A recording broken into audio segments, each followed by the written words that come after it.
Okay, very good. Can you? Yeah, I can hear myself. Okay. So thanks for your interest. A lot of people are here. We're excited to be here. So thank you for coming. Um, Closing the gap between ideas and reality. That's our topic, and I'm kind of, I guess, half as confused as you are. So we'll be clearing it up as we go. But first thing first, I'm Dawid, and this is Nico. Hey, Nico. And we've been working at Blablacar on the topic of our design system for the past like 3 years. And actually, it's kind of recently when we started actually realizing and having like a decent idea of where we are with it and where we want to go in the future. And to be honest, like it happened kind of recently, and we know that big part of that is actually trying things, learning, and sharing that knowledge.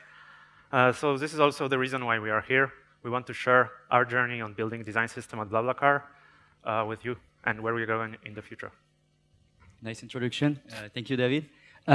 So just before jumping into the subject, with David, we'd like to share a quote that we really like because we believe it represents greatly what we're trying to do. So here's the situation. I'm at the office. It's the beginning of 2018. I'm at the office, and I'm discussing with Romain Serre, who is a former colleague and who was a data scientist at that time. And he was asking about, what our designers doing, what we were working on, and I was, super excited to share what we were doing. And he was listening quietly, and at some point he looked at me, stopped, and it says that. It said, "You're doing machine learning, but at human speed." So our jobs are not that far. When you think about it, this quote is so accurate, because this is basically what we're doing. Yes, the thing that we're doing is that we're generating several solutions to a given problem in a constrained environment. We test, we measure, we look at what works, and we take what works and put it back in the next iteration. Obviously, we're doing that at human speed. We're humans in the end, but the process is the same. And so that's what learning is. So what about design? What about designers? Should we start, being inspired by that somehow? Should we start thinking about, doing UX at machine speed? That's a great question. We believe one day we might, but maybe one day, we don't know. I just want to, want you to think about it. Like, let's take an ideal world. In an ideal world, as a designer, what I would love to do is that as soon as I have an idea in my brain, I would like to take it out of my brain and just put it in front of real users to get real feedback from the real world right away. So in some ways, what I would love to do is to build as soon as possible and learn as soon as possible and be able to quickly iterate indefinitely like that. But that's an ideal world. Reality is way different. So if you look at our design process, our product process, or call it whatever you want, we all know it, we're using it. I won't go into details, but you have like this discovery part where you start digging into problems. You have this definition part where you start having an idea of what your problem is. Then there's the development and delivery phase where you diverge, converge. Then we have what we call internally the delivery for real. That's when you hand over your solution to developers so they can start building the thing. And then you have the measure part, when you look at number to see if your solution in the end was the right one. So if you take a closer look at our process, this is where we start having ideas. Somewhere there, this is where you start having great ideas. And only then, that's when the shit hit the fan. That's when your solution is finally meeting with the real world, with the real users, and that's only then that you know if your solution is the right one. So if you look at these two moments, between these two moments, there is a lot of time-consuming task to get your idea, your promising idea, to the real world. And so if you take a closer look at that, you see that a lot of this work is about delivery. So like David said, it became clear pretty recently that this is our focus. This is what we want to do. our focus is that we want to close the gap between a promising idea, a great idea, and the real world, and do it step by step. So how? That's the question. What did we do? What are we doing? What are the steps that we're taking to go towards this vision, this objective? And to explain that, we need to go back to the beginning. So first thing first, we needed to standardize the basics. So here's the situation. I'm at Blablacar. I'm joining 4 years ago. And these are the toolbox that designers are using to build screens. So it's an empty sketch file and 2 testing phones. And I'll let you imagine, for example, I want to work on the booking flow of Blablacar, and I'm obviously asked for a sketch file. Of course, there's no sketch file. So what I do is that I take my phone, go to Blablacar, do the flow, take screenshots, send the screenshots to my computer, import the screenshots from my computer to Sketch, and then I rebuild the screen from scratch. And this was for every project. So clearly, no rules, no guidelines, no real source of truth. And I remember, for example, this was the private profile page as it was on our platform, on the 3 different platforms. So you have the Android one, the iOS one, and the mobile web one. And it's super obvious that there's something wrong. It's not the same font, not the same content, same color, same margin. It's even different architectures. You get the point.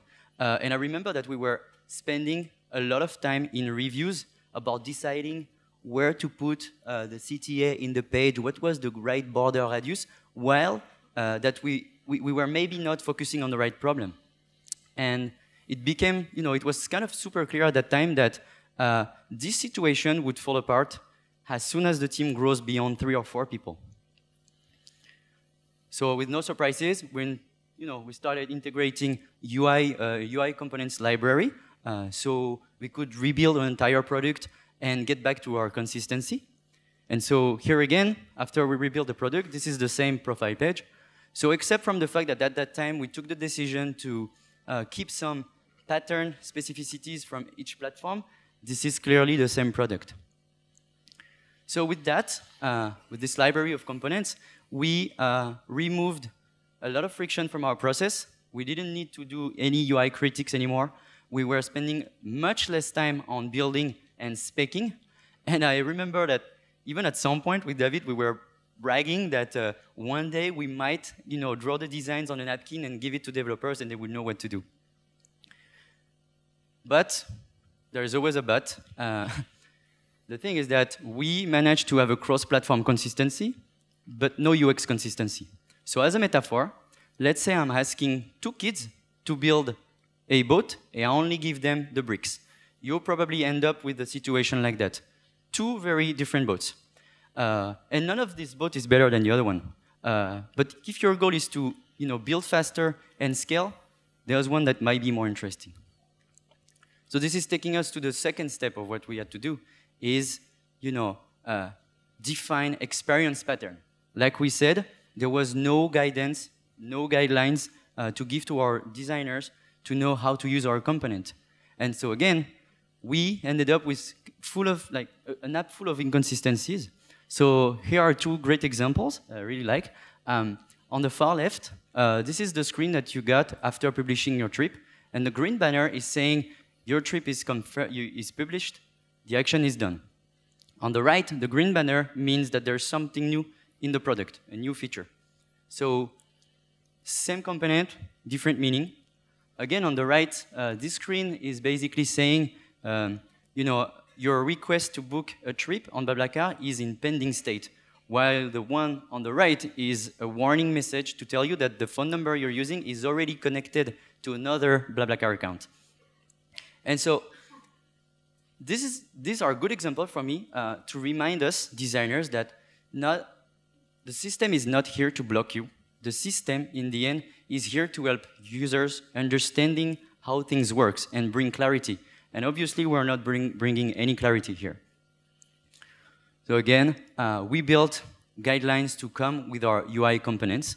And we also define a clear process for a designer to make sure that they were complying to them. So again, if we go back to this success screen example, now we only have two ways to finish a flow, to end a flow.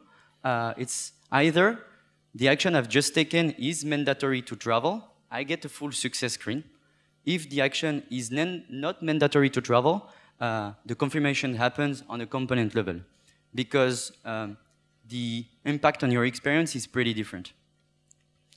So we've defined a lot of guidelines like that for all of our components and templates that we have in our system. And so again, if we come back to our process, not only we reduce time on this task, we've also managed to kind of remove this vertical iteration in each phase to be able to iterate faster horizontally. But again, because there's always a but, the problem with the tools and things that we built is that they were addressed to designers only and their, the way they work. But we should never forget, there's something that we should never forget is that designers, UX designers, they're not the only one owning the experience of your users in your product. The reality is that you're working in teams with a lot of different peoples. So you have product managers, you have developers, you have people from the brand working with you, people from marketing, and they all have an impact on the experience. So the idea is that you want everybody to tell the same story. So this has taken us to a third step, which was helping teams decide. So we started defining what we call internally the product rules. So it's basically frameworks that will be here to help teams making decisions. And so for that step, we have an interesting example is the work that we've done on emails. So these are all the emails that you might receive as a user at different moments of the experience. So there was something like 140 of them. And of course, each email was different, not the same branding, standards. There was like every email was different. And of course, every time we wanted to, send an email, we were going back to, from scratch again. We're asking the same question over and over. And there was one particular question that was interesting is, should we send an email in this situation? And so what we did is that we started coming up with, tree of decisions like this one. So you would know which communication channels to use, how, and why. So in this example, let's say I want to talk about something that is critical for traveling, then we send a push and an email. If I want to talk about something that is not critical, but it requires the user's action, then we send an email. If I want to talk about something that is not critical, that doesn't require the user's action, but you're talking about money, then we send an email. And if there's any of these cases, you don't send an email. And by having this approach, we managed to remove around 25% of the emails we were sending that didn't need to be sent in the first place. And we did that with only 4 templates. So we're still working on that type of frameworks to help teams decide. And we started working on other subjects like how do we introduce a new feature to a user depending on this maturity on the platform, or how do we react to a user depending on the emotion he's going through at different moments of the experience. So again, by having these cross-team tools, we are not only increasing the iteration horizontally, we're also keeping a high quality on what we're building. So here we are. We're getting pretty good at removing, consuming tasks in our process by keeping a strong standardized experience. And we're also super quicker at taking decisions internally. But the thing is, like we said at the beginning, that's only when your solution meets with the real world that you know that it's really working. So to get the real feedback, remember your solution has to be real. Okay.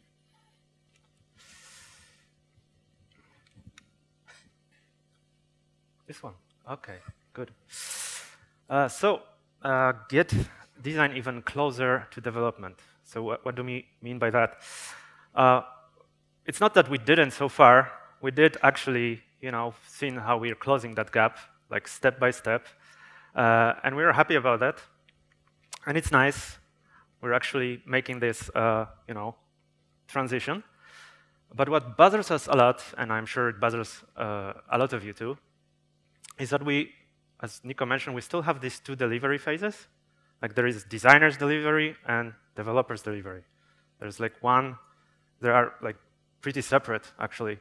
One team of highly skilled professionals finish their work and give it to another group of highly skilled and creative people so they can actually finish the job and we can actually learn if the idea was worth building in the first place. And this is how it's all set up. Like, we have, I guess we just got used to that. We have different teams. We use different tools. We actually have different component libraries, talking about the system itself.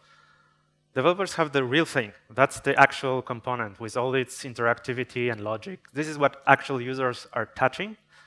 And designers have just this blueprint, It's basically a bitmap with a lot of text around it to describe how it should work in the real world. And no one likes it. Like, that's why we actually constantly trying, find a new way to express our ideas.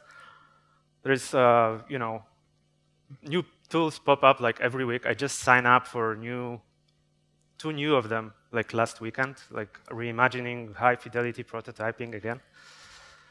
And when you talk about high fidelity prototyping in the first place, it used to mean that you take your wireframe on like paper sketch and put some UI on it. Or maybe you plug it into some click-through prototype service to just make sure that your screens progress in the right way. But now we're kind of approaching the age of what could be described as, absurd fidelity prototyping. We actually start producing things that, are indistinguishable from the final product. And it's not, just to, just for the sake of it, not just to, show it at the office or put it in your portfolio on Dribbble. Actually, being able to prototype high fidelity sometimes is like a necessary step in your design process. And this is something we realized some time ago at Blablacar when we were working on improving the smart stopover experience for our members. And what I mean by smart stopovers, the idea is pretty simple on paper. Like when driver publishes the trip from A to B, and there is a passenger who is looking for a trip from C to B, it's actually Blablacar that creates the stopover, and this trip appears in search results for the passenger, so they can book it. But the problem is that passengers think it's the driver who chose the point, and driver think it's a passenger who is requesting the point, so no one knows who chose that exact address. So you can imagine it increases the what the fuck factor in their phone conversations when they're trying to arrange the meeting. So we decided to tackle that in the first place. The question who chose the meeting point was something we wanted to solve.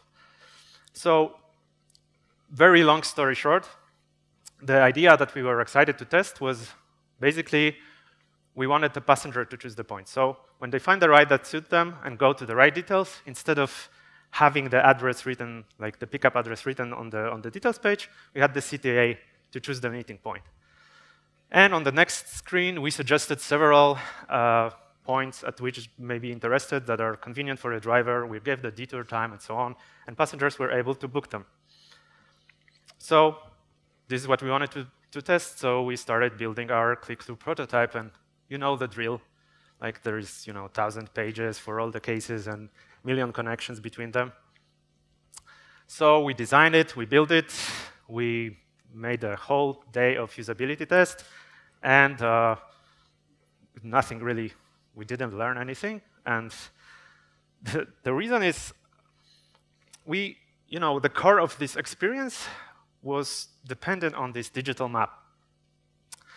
So this is where users were actually very happy to spend their time on and choose and browse around and figure out which point is the best for them. And when talking about digital maps, they all know how to use it. It's like, this modern marvel of technology. They all have it in their pockets, and what we showed them was basically like a screenshot, So we just sat there and looked as members, try to pinch and zoom and pan around and nothing is happening. And our moderator had to constantly remind them, it's just a prototype. Please imagine that it's actually working, Please imagine I'm not here. Please imagine this is working. Please imagine everything so we could learn something. So it was kind of frustrating, and we felt that we actually hit the wall. As a designers, we can't do anything more to actually learn if our solutions are worth building. And it was actually more frustrating knowing that maps would be some kind of the core of our roadmap in the future. So we needed to do something about it. So at this time, we also had some experience prototyping in Origami. By the way, by the raise of hands, how many people are familiar with the tool at any level? Okay. So it's actually one of those dozens of prototyping tools. It was built by product designers and developers at Facebook. It's available for free. It's pretty powerful. We had some experience with it. So we decided, OK, let's try and build a better prototype for this project. So we did. We rebuilt the entire prototype with a special emphasis on the map. We added this little context animation. When people were choosing, we had this dynamic zoom and so on. When you were choosing a point, you could actually pan and zoom on the map, and the little detour was redrawing and everything. So for the first time, and we ran the exactly same usability test, and for the first time, our moderator just didn't mention that it's a prototype. We just, people were really immersed into actually completing the task and not figuring out why it's not working. So we felt, OK, we're super happy. The learnings from this were, it's kind of beyond this talk, but the learnings were far greater than anything we did before in this project. So we decided, hey, maybe that's a new standard for our usability test and the way we prototype. So we figure out that maybe let's try to make it available for every designer at the team. Let's try to figure out what we can do to actually make it available for other teams to use. So I'll try to make a demo just to show you a tool a little bit. I first need to mirror the screen, I guess.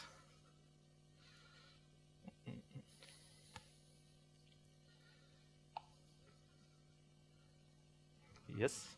No? OK. All right. So as you can see, Origami is a pretty standard tool. You have your viewer here.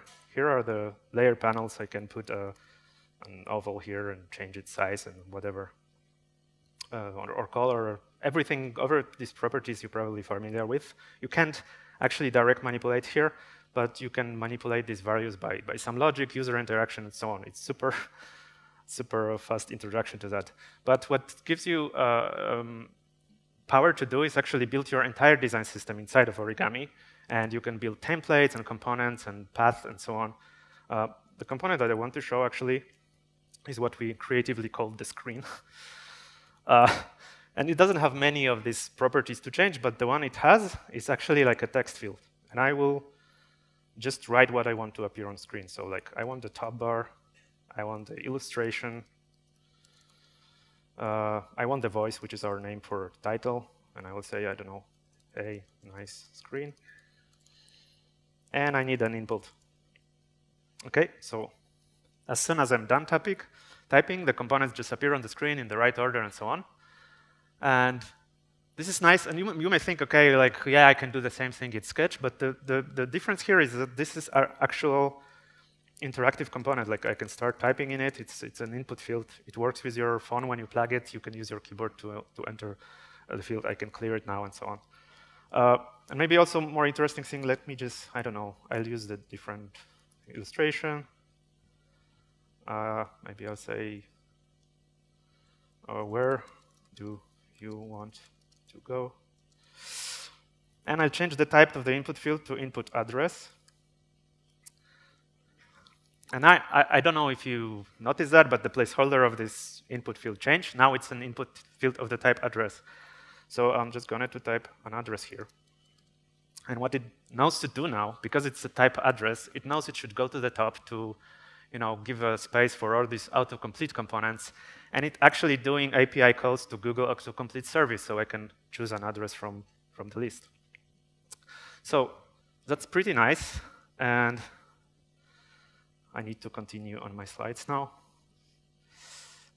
Yeah, seamless transition.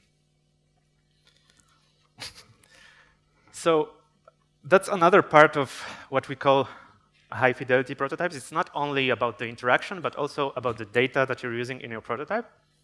So I guess we already made, all of us, this transition from lorem ipsum to using real world data in your prototypes. Like all the tools are actually allowing you to do that, or there are some plugins for that. But another thing is also using the production data.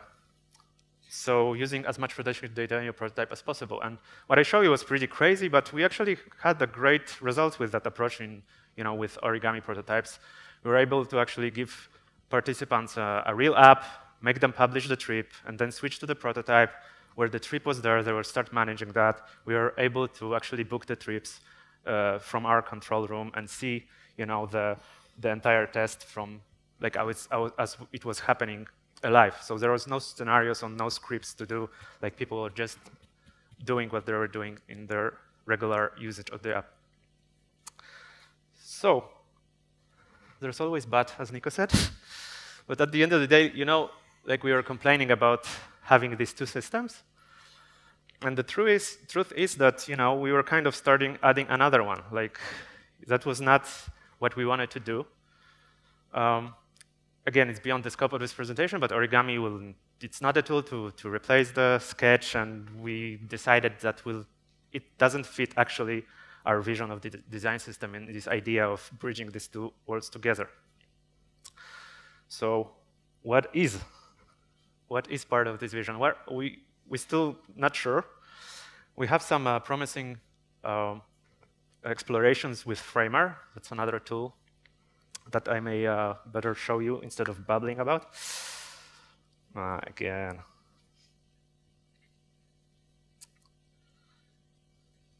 Yeah.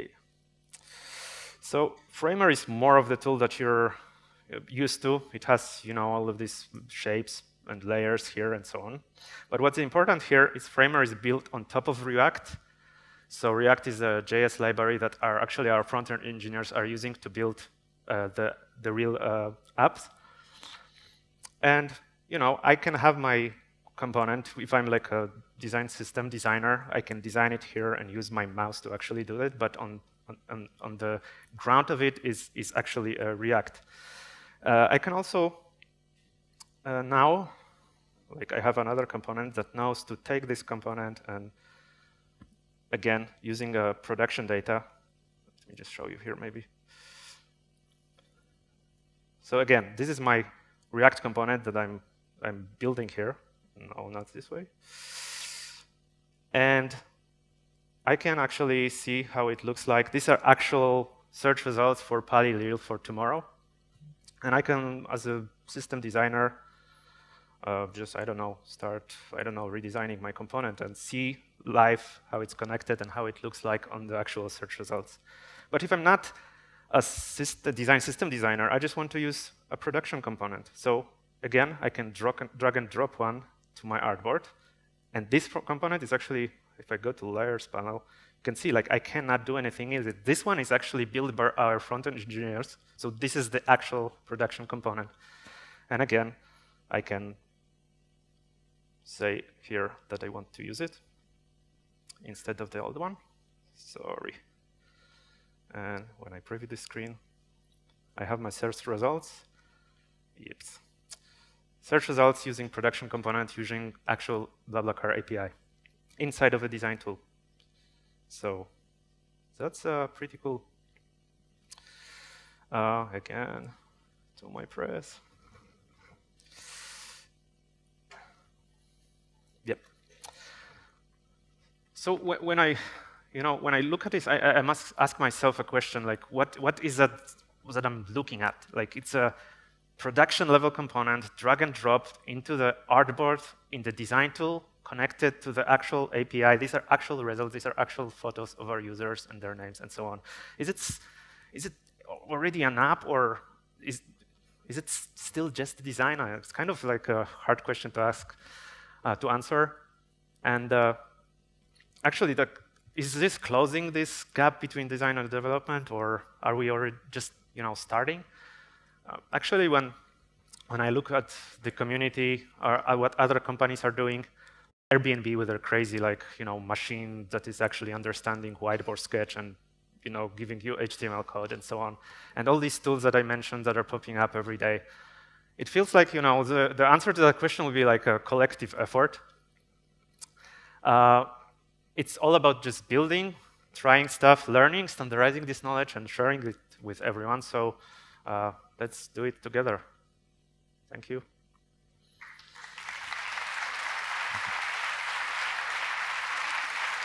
What's next? Merci beaucoup. Comme d'habitude, on va passer aux questions. We have 3 questions. Qui veut poser? J'ai vu un bras se lever par là-bas. Est-ce qu'on peut apporter le... Ouais, on va vous apporter un micro.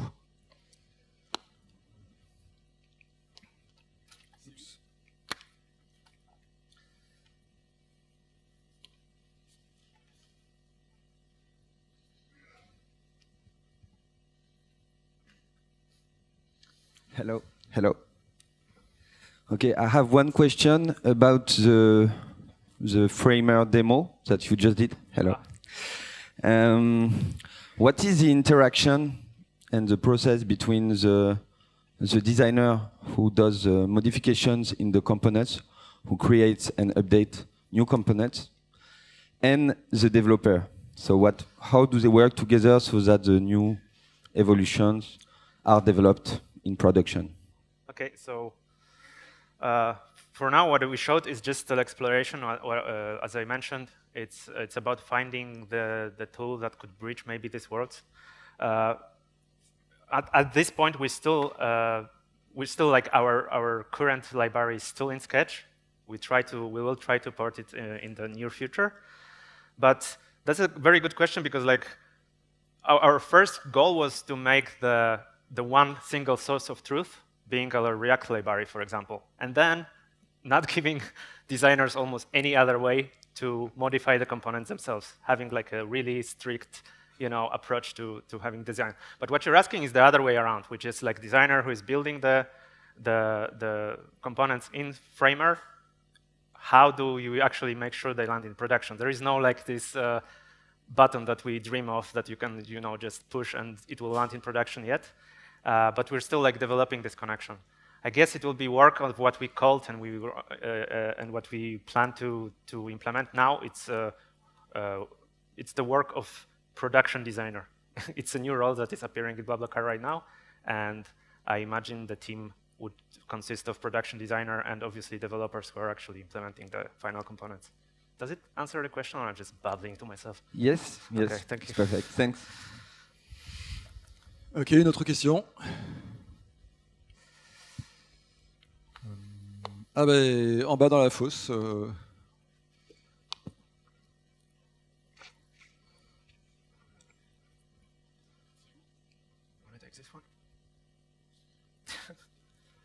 yeah.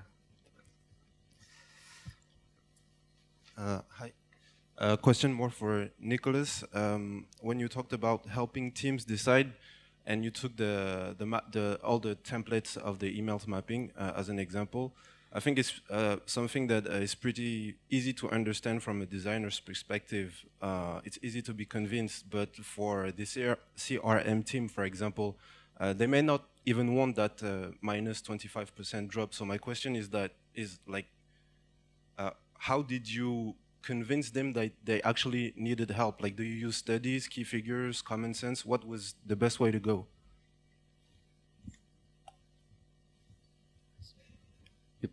I'm not sure I'm getting the entire question, but I think what I hear is how did we evangelize around that idea? Okay, that's it. We needed to work on discussing with people, and that's a lot of lot of evangelizing that, again, where doing that for the users. Like the users, at the end, they don't need to resend. Like at Blablacar, we are known to be spamming users with a lot of emails, and that's in the long term not something that you want. So the idea is to keep telling people internally that all of what we're doing is for the users at the end, not for us at Blablacar. I don't know if it answers your question well. Yeah, we can. Okay.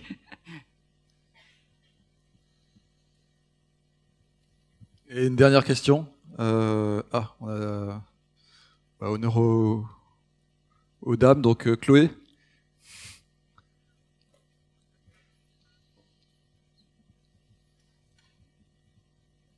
Merci. Par contre, est-ce que je peux poser la question en français? Quelqu'un peut traduire?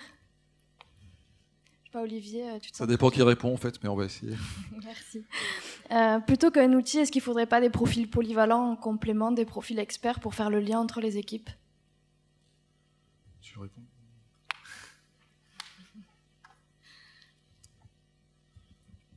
Bah, en fait, c'est l'idée. C'est-à-dire qu'on a des gens comme Dawid qui sont un petit peu des deux, qui sont très designers, très développeurs et qui créent ce lien très fort entre les équipes de développement et de design. C'est ce qu'il était en train d'expliquer en fait. C'est ce qui devient quelque chose de nouveau chez Blablacar dans notre équipe, c'est qu'on on fait un effort sur avoir cette personne qui fait le lien entre les deux mondes, parce que aujourd'hui, c'est vrai qu'on est très très loin et qu'on se comprend pas tout le temps forcément. Je sais pas si pareil, est-ce que ça répond à la question? Ok. Merci. Désolé de ne participer à la conversation